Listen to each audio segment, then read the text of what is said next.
हज़रत अनस रज़ी अल्लाहु अन्हु से रिवायत है कि एक अंसारी घराने में एक ऊँट था जिस पर वो पानी लाया करते थे। वो उनके काबू में ना रहा और उन्हें अपनी पीठ इस्तेमाल करने से रोक दिया। अंसार सहाबा कराम हुजूर नबी अकरम सल्लल्लाहु अलैहि वसल्लम की खिदमत अक़दस में हाजिर हुए और अर्ज़ किया, हमारा एक ऊँट था, हम उससे खेती बाड़ी के लिए पानी लाने का काम लेते थे और वो हमारे काबू में नहीं रहा और अब वो खुद से कोई काम नहीं लेने देता।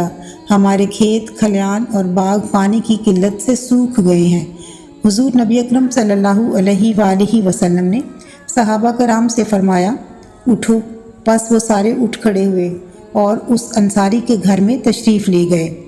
आप सल्लल्लाहु अलैहि वसल्लम अहाते में दाखिल हुए तो ऊँट एक कोने में था।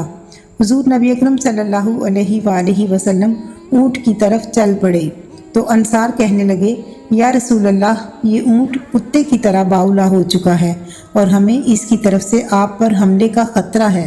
हुजूर नबी अकरम सल्लल्लाहु अलैहि वसल्लम ने फरमाया, मुझे इससे कोई नुकसान नहीं होगा। ऊँट ने जैसे ही हुजूर नबी अकरम सल्लल्लाहु अलैहि वसल्लम को देखा तो आप सल्लल्लाहु अलैहि वसल्लम की तरफ बढ़ा, यहाँ तक कि आप सल्लल्लाहु अलैहि वसल्लम के सामने सजदे में गिर पड़ा। हुजूर नबी अकरम सल्लल्लाहु अलैहि वसल्लम ने उसे पेशानी से पकड़ा और हस्बे साबिक दोबारा काम पर लगा दिया।